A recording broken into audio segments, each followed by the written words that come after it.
Marathons वगैरे बोलायला सोपं आहे, पण ह्याच्या मागे काहीतरी टेक्निक आहे, सायन्स आहे. पण हे धावत असताना आपण त्यासाठी किती तयार आहोत, आपली Perfect. बॉडी त्याच्यासाठी तयार आहे की नाही हे तपासणं पण आधी हे गरजेचं गरजेचं आहे. बरोबर. हेच कोणी टेस्ट नाही करत आहे. हो. आपल्याकडे लोकांचा हाच मोठा प्रॉब्लेम आहे की मी आयुष्यभर कमावणार आणि जे रिटायर राहणार ते मी माझ्या डॉक्टरला देणार. मी प्रत्येकाला सांगतो बॉडीशी, स्वतःची बॉडी बोलत असते, आपण बोलत असतो एकमेकांशी. बॉडी तुमच्याशी काहीतरी सांगत असते तुम्हाला, पण तुम्ही ऐकत नाही. बरेच जण बोलतात की स्टॅमिना इतका तुझा आहे, काय घेतोय काय? हा काहीतरी घेत असणार, त्याशिवाय ह्याचा इतका स्टॅमिना नाही. डाएट काय असायला हवा?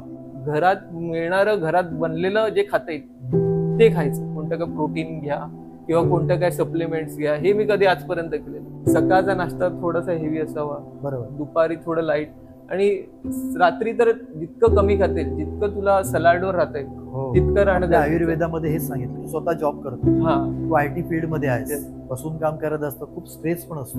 सकाळी एवढा हेवी डाएट करायला वेळ नसतो. नाही हे कारण झाली ना. डायबिटीजचे सगळ्यात हो. जास्त रुग्ण आपल्या देशामध्ये आहेत. हो. ती लहान लहान मुलांना डायबिटीज. प्रॉब्लेम तोच आहे ना, पॅकेट फूड, हे ज्यूस वगैरे. ज्यूसच्या मागे एकदा बघा तर खरं किती इन्ग्रेडियंट्स लिहिलेलं असते. हे तर सगळं फक्त शुगर आहे, आणि हे लहानपणापासून दिलं जातं मुलांना.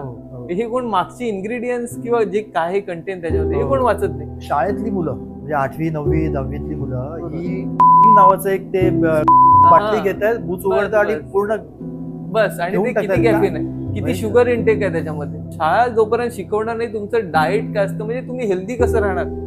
आपल्याकडे हे काहीच सब्जेक्टच नाही. नागरिक शास्त्राचं महत्वाचं आहे.